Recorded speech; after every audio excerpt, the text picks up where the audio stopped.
cette deuxième séance, je suis avec un homme, un grand homme à JD Éditions. Il s'agit de Sylvestre Ourega. Il est responsable du service éditorial à JD Éditions, bien évidemment. Et à ce titre, il participe à la correction des manuscrits des auteurs. Bonsoir, monsieur Ourega. Bonjour, Miss. Comment allez-vous? Je vais bien, merci. Super.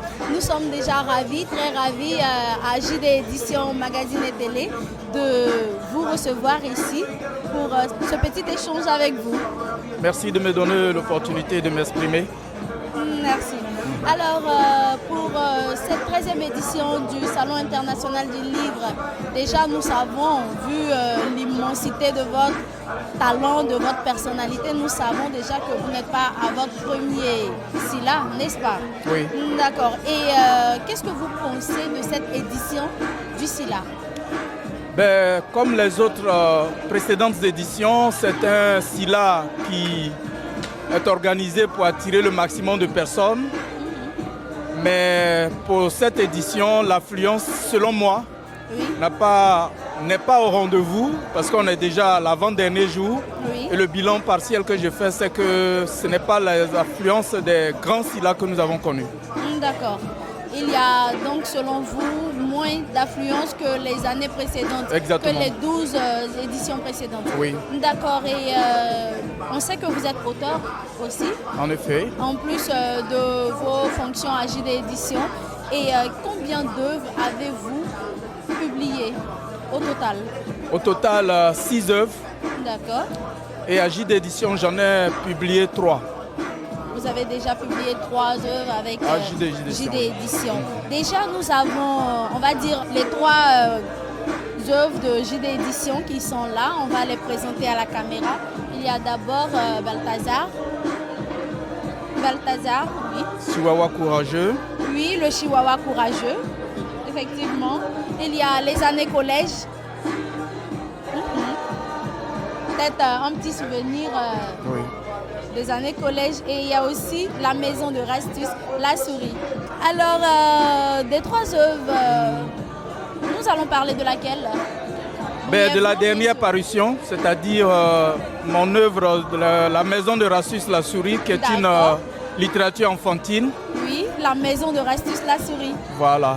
Donc si vous voulez, on parlera de celle-là. D'accord.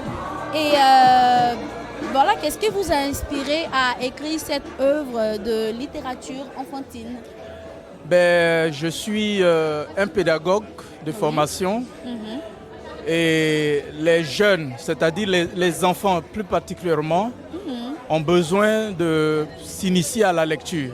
Oui. Or, c'est 4 ans, c'est 5 ans, c'est 6 ans, 7 ans. Oui, doivent découvrir le monde. De 5 voilà. à 7 ans. Exactement, doivent découvrir le monde à travers la littérature. Oui. Et le monde des animaux fascine beaucoup les enfants. Donc j'ai choisi de conter cette histoire d'une souris, plus particulièrement d'un souriceau très courageux qui a sauvé sa famille de la noyade. En gros, c'est le résumé. Voilà, c'est le résumé de cette œuvre. D'accord. Donc Rastus, c'est vraiment, il est vraiment très courageux. Très courageux, absolument. Et je dois dire que Rastus est orphelin de père. Et donc c'est une souris qui remplace valablement le père. Il est déjà responsable. Il est assez responsable, il est courageux, il est disponible pour aider sa mère dans les tâches ménagères.